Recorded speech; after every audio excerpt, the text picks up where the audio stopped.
안녕하십니까. 역사 지정학 여행자 CR의 꿈입니다.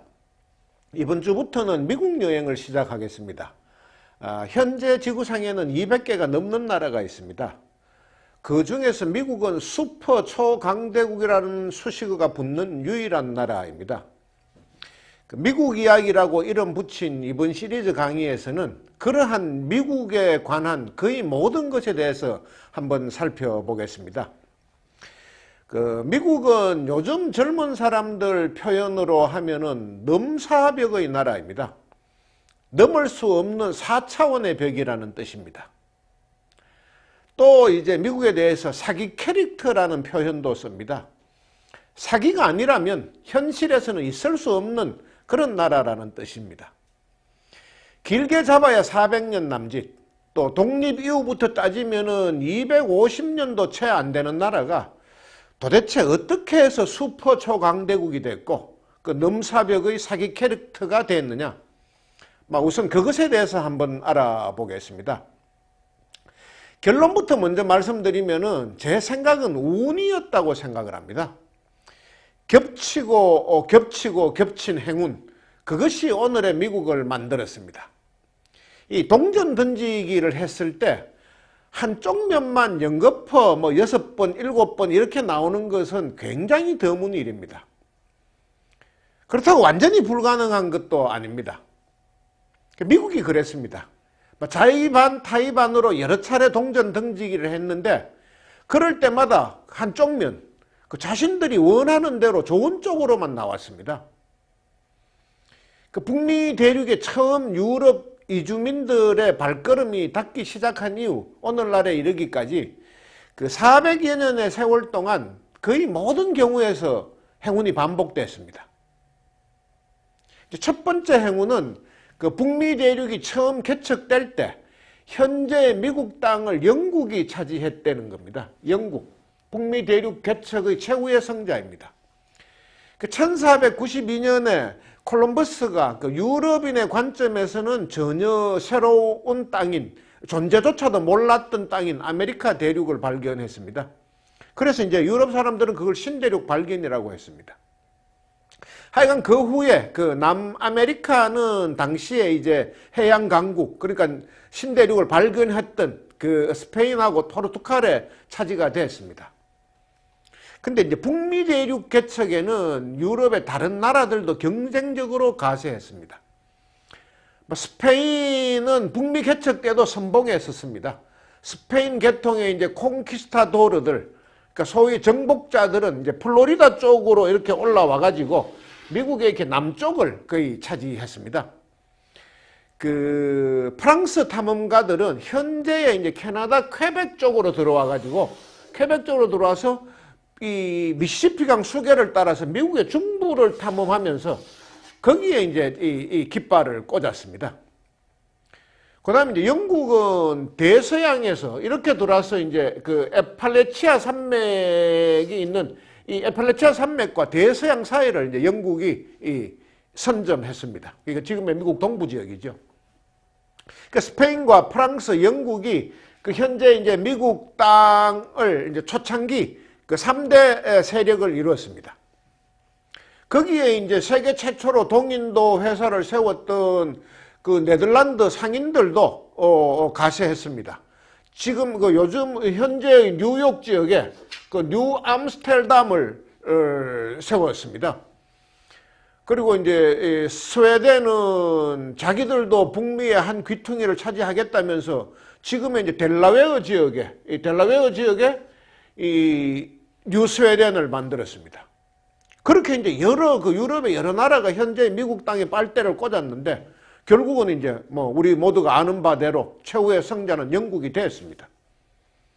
근데 그것이 미국의 왜 첫 번째 행운인지는 두 번째 행운까지 말씀드린 후에 한꺼번에 설명하겠습니다. 설명이 겹치는 부분이 있기 때문입니다. 미국의 두 번째 행운은 소위 이제 필그림 파더스, 메이플라워호를 탔던 이민 그룹이 원래의 목적지가 아닌 지금의 매사추세츠 지역에 자리 잡았다는 겁니다. 매사추세츠면 이쯤 되죠. 뉴잉글랜드 있는 지역. 그 초기에 이제 영국의 북미 대륙 그 이민단은 그 시간적인 차이를 두고 두 갈래로 나누어져서 미국에 왔습니다. 이 첫 번째 대규모 이민단은 1607년 5월 달에 그 버지니아 제임스타운에 도착을 했습니다. 이쯤이 되죠. 이제 버지니아. 요즘도 이제 그런 경향이 있습니다만은 이 교통과 통신이 발전하지 않았던 옛날에 다른 나라로 이민을 가는 사람들은 기존에 자신이 살던 곳에서는 가장 천대받고 힘없는 사람들이었습니다.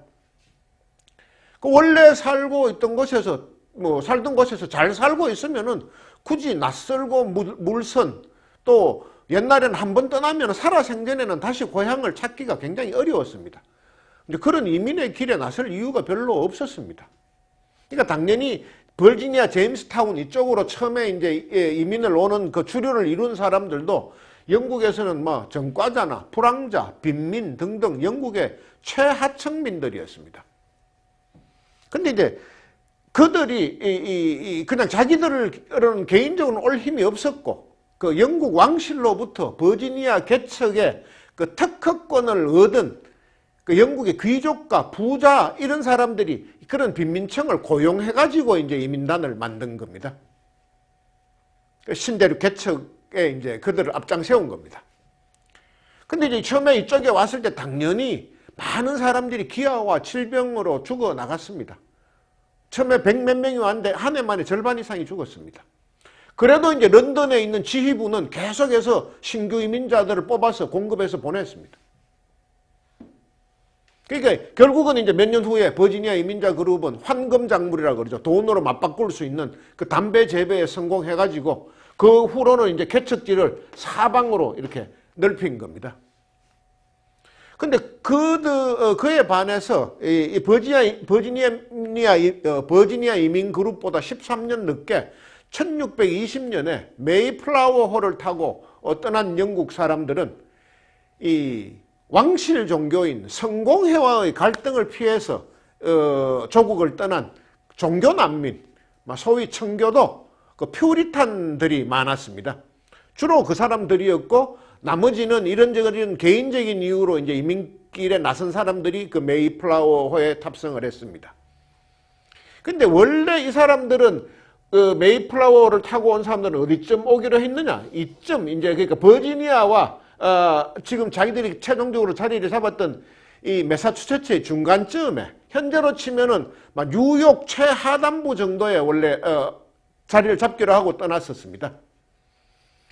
그런데 이제 이 항해 도중에 풍랑도 만나고 배도 고장이 나고 이래가지고 예정보다 항해가 훨씬 길어졌고 그래서 원래의 도착 예정지가 아닌 매사추세츠 플리머스에 여기에 이제 일단 기항을 했습니다.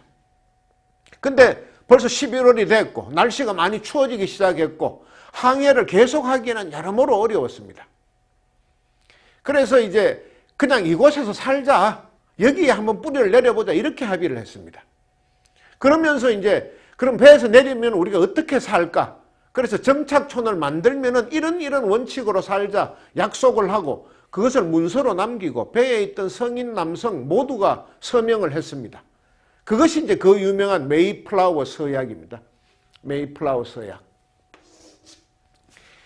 그 모두의 이익을 위해서 법을 만들고 내리자마자 그러면 서로 간에 그 법에 철저하게 따르고 또 복종을 하고 협력을 약속하는 그런 거였습니다.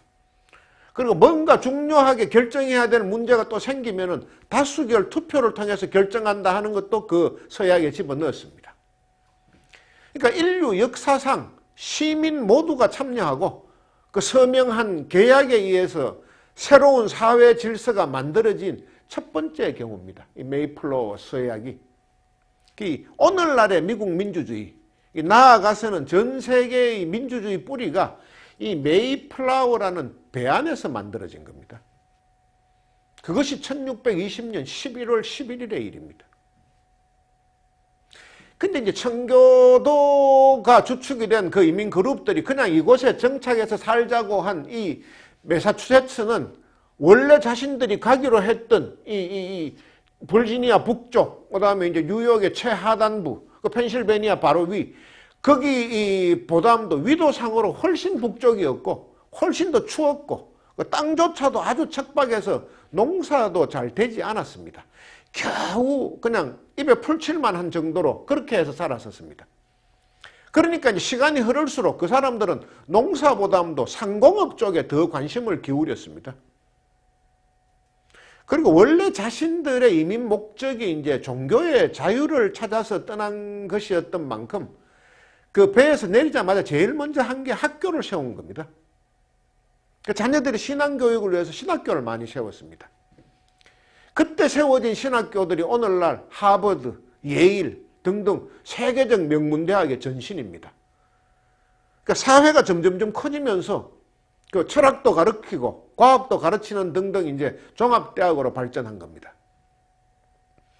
하여간 그때 이후로 미국의 어떤 정신사, 그 다음에 산업 뭐 이런 거는 주로 이 매사추세츠 정착민들의 후예 소위 이제 뉴 잉글랜드라고 불리는 지역의 사람들이 이끌어 나간 겁니다. 이 전체가 뉴 잉글랜드죠. 6개 주를 합쳐가지고. 노예 제도를 청산하는 것도 그렇고, 미국을 산업화시키는 것도 그렇고, 민주화시키는 것도 그렇고, 거의 모든 게 이쪽 지역 사람들에 의해서 이루어진 겁니다. 이제 북미 대륙 개척 초기 미국이 얻었던 첫 번째와 두 번째 행운, 그 이유를 말씀드리겠습니다. 그 영국이 북미 대륙 정탈 전에 최종 승자가 된 것이 미국에게 축복으로 작용한 것은 그때 이후에 펼쳐진 세상에서 그게 영국의 세상이 됐기 때문입니다. 18세기 이제 산업혁명에 성공했습니다, 영국이. 그리고 19세기에는 지구 표면의 4분의 1을 다스리는 팍스 브리테니카 시대를 열었습니다. 팍스 브리테니카 시대. 그 영국의 그러한 말하자면 성공은, 그리고 그 팍스 브리테니카 시대가 뭐냐 하면은 태평양하고 대서양, 인도양, 그리고 6개의 대륙 모두의 식민지를 뒀던 역사상 유일한 나라가 이제 영국이 되는 겁니다. 근데 이제 그렇게 일구었던 영국의 유산이 나중에 독립전쟁, 그 다음에 1, 2차 대전 등등의 큰 격변을 겪으면서 거의 고스란히 미국에게 상속이 되는 겁니다. 그러니까 미국은 영국이라는 거인, 그 혈연의 종주국의 어깨에 올라섰기 때문에 좀 더 쉽게 그 슈퍼 초강대국이 될 수 있었던 겁니다. 만약 그때 이 지역을 영국이 먹지 않고, 말하자면 스페인이나 프랑스 혹은 네덜란드가 최종 승자가 됐다. 만약에 이제 그렇게 됐으면은 오늘의 미국이 있었을지 좀 의문입니다. 또 이제 만약에 그 시민들의 합의에 의해서 형성됐던 이 매사추세츠 정착 그룹이 아니고 그 영실 왕국과 가까웠던 이 버지니아 그룹이 북미 대륙의 주도권을 잡았다. 그렇다 그러면 나중에 본국인 영국을 상대로 독립전쟁이 가능했을까 하는 의문이 남습니다. 이 버지니아 그룹은 처음부터 영국 왕실의 허가를 얻어서 말하자면 이민 개척단을 모집했던 만큼 왕실에 대한 충성심이 아주 강했습니다. 그것은 이제 주의 이름에서도 나타납니다. 이 버지니아라는 말 자체가 그 버진 퀸, 그러니까 영국과 결혼했다는 그 처녀왕 그 엘리자베스 1세의 이름에서 나왔고, 그 다음에 이제 메릴랜드, 이쪽 버지니아 바로 위가 뭐 메릴랜드죠. 메릴랜드, 그 다음 밑에 사우스캐롤라이나, 노스캐롤라이나, 조지아 하는 이 이름들이 전부 다 영국 왕실, 영국 왕 이름이나 왕비의 이름에서 따온 겁니다. 그만큼 영국에 대해서 충성파였다는 이야기입니다. 근데 이제 매사추세츠 개척파들은 그 이름 자체가 다릅니다. 매사추세츠 자체, 그 다음에 코네티컷 등은 토착 인디언의 말이고, 무슨 뭐 메인, 벌몬트 이런 거는 그 자연을 설명하는 말이었습니다.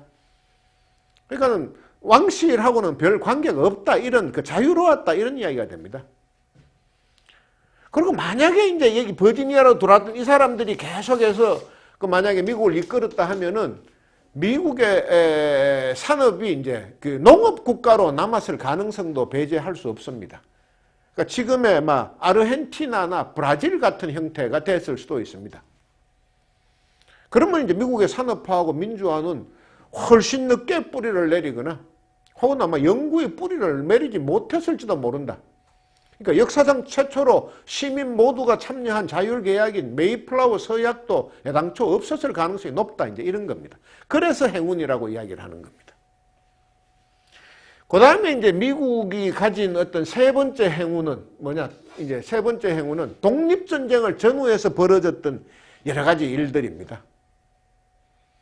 미국은 1776년에 독립선언서를 발표하고 본국인 영국하고 본격적인 독립전쟁을 시작했습니다. 당시에 전력상으로는 영국군과 미국군이 비교도 되지 않았습니다. 영국은 세계 최강의 전력을 자랑하던 나라였던 반면에 미국은 정규군조차 없었습니다. 그 민병대들이, 개인들이 각자 총을 들고 싸워야 했습니다. 근데 이제 프랑스가 미국을 돕고 나선 겁니다. 처음에는 돈으로 지원을 했고 나중에는 실병력까지 파견했습니다. 남의 나라 말하자면 독립전쟁에. 왜 그랬느냐?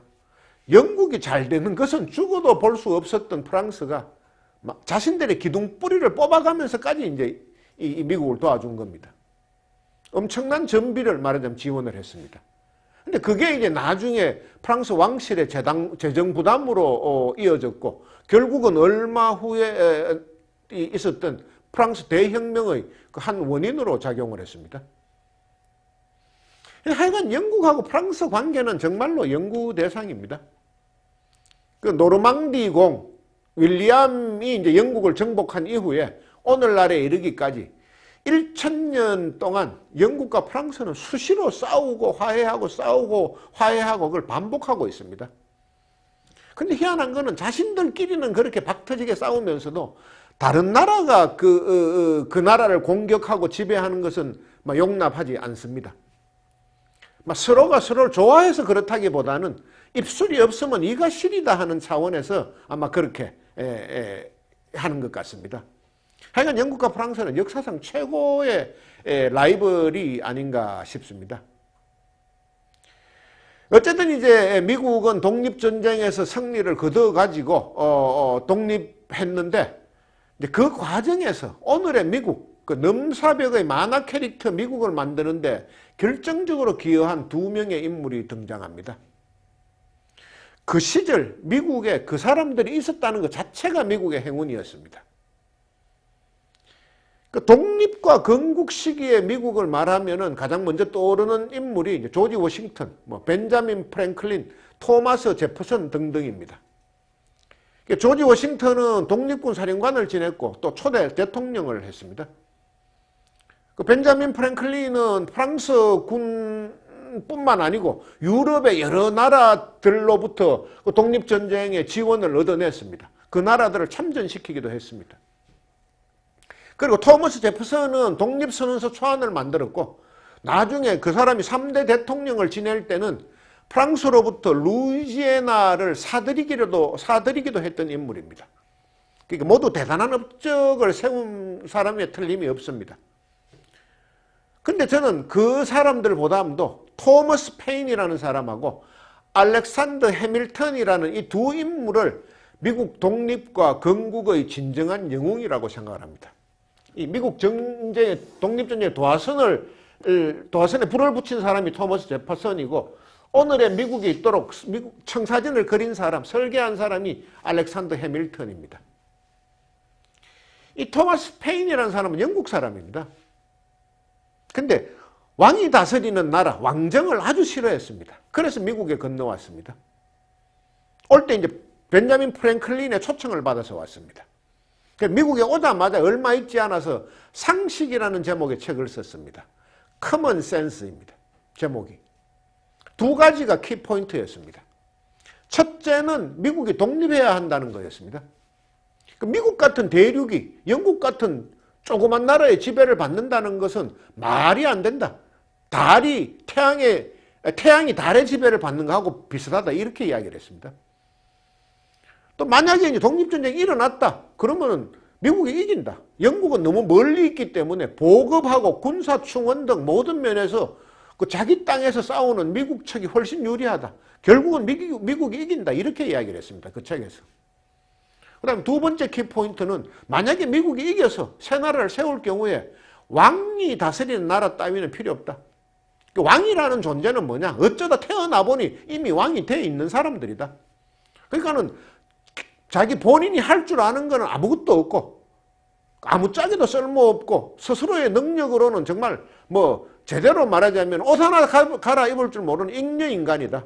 가끔 전쟁을 일으켜가지고 국민들을 죽이기나 하는 쓸데없는 인물이다. 이렇게 이제 주장을 했습니다.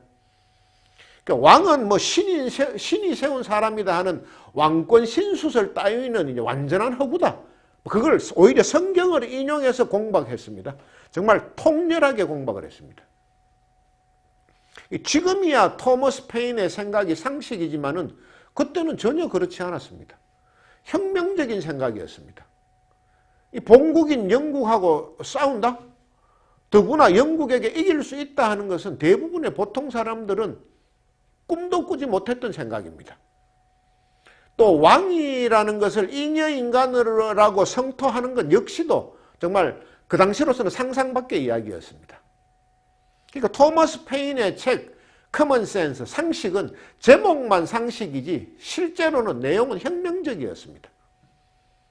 근데 그 책이 날개 달린 듯 팔려나가기 시작했습니다. 안 읽은 사람은 있어도 한 번 읽은 사람은 없다고 할 만큼 사람들이 열심히 그 책을 읽었습니다.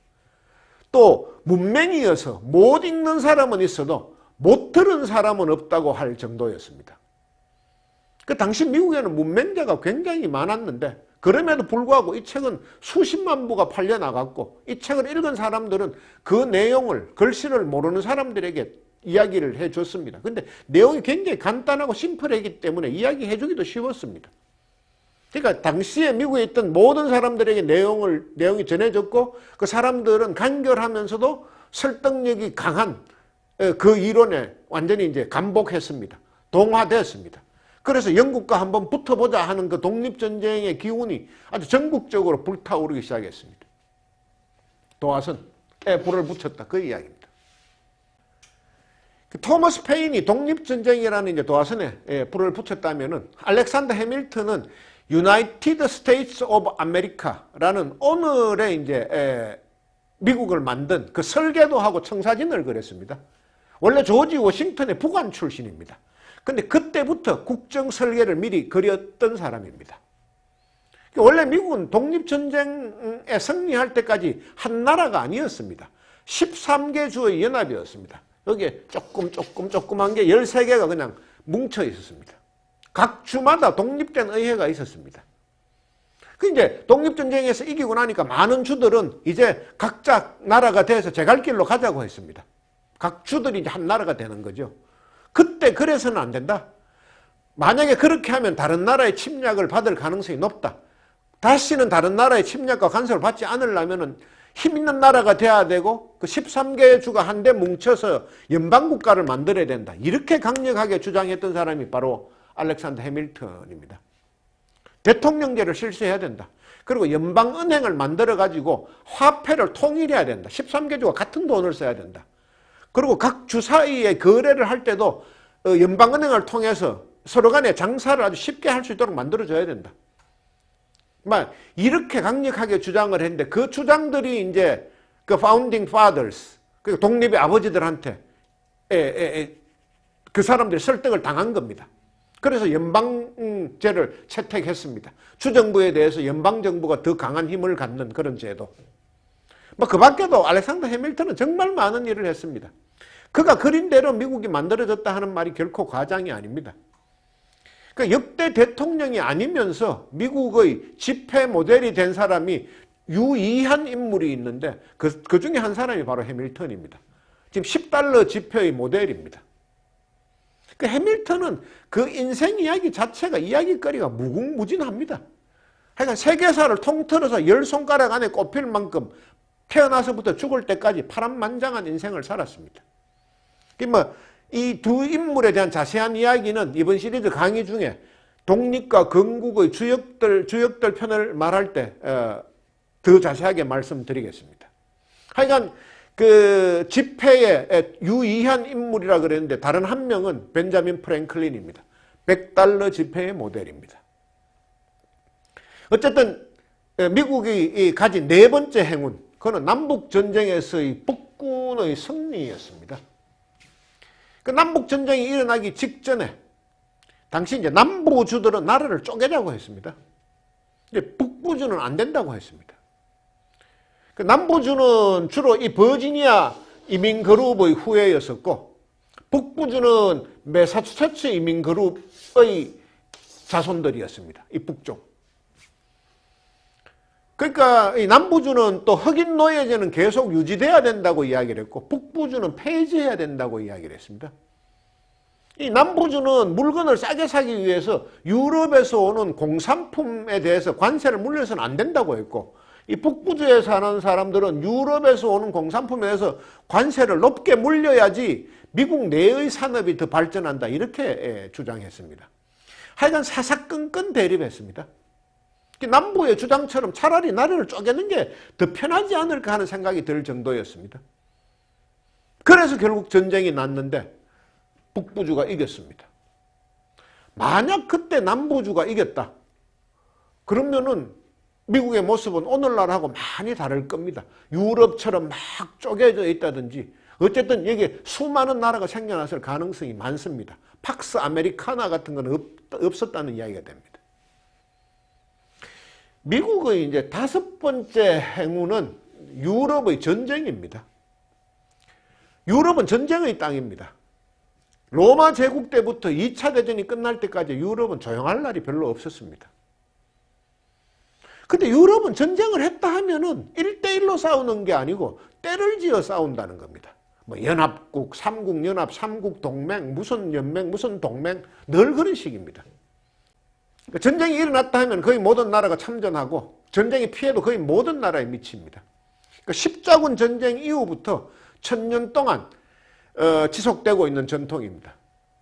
근데 미국이 독립한 후에는 유럽에서 전쟁이 터질 때마다 이익은 고스란히 미국의 몫이 됐습니다. 사실은 이제 독립전쟁부터 그랬습니다. 미국 독립전쟁 직전에 유럽에서는 오스트리아 왕위 계승 전쟁이라고 소위 7년 전쟁이라는 전쟁이 있었습니다. 영국은 그 전쟁에서 돈을 너무 많이 썼기 때문에 나라에 돈이 없어서 식민지인 북미 대륙에 자꾸 세금을 매겼습니다.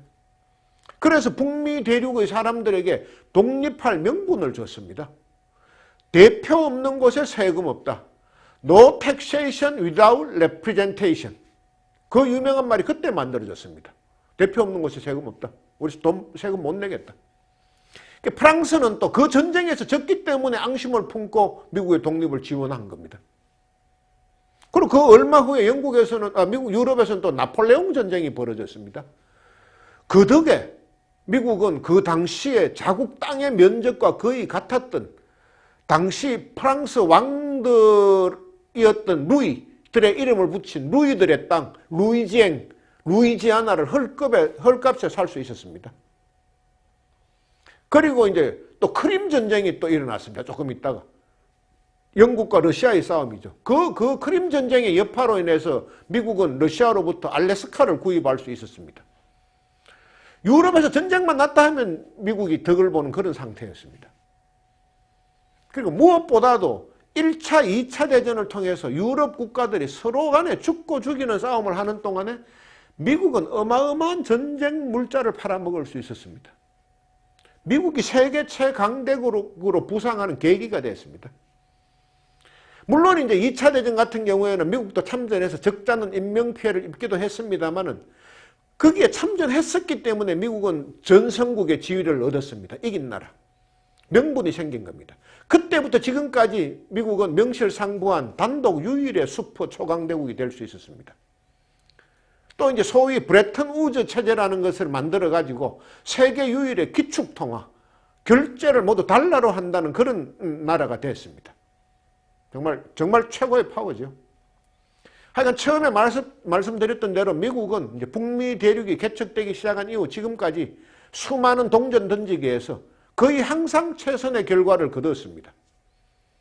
그런데 오늘 말씀드린 이 행운들은 바로 다음 시간에 말씀드릴 미국 영토 확장사의 예고편에 불과합니다.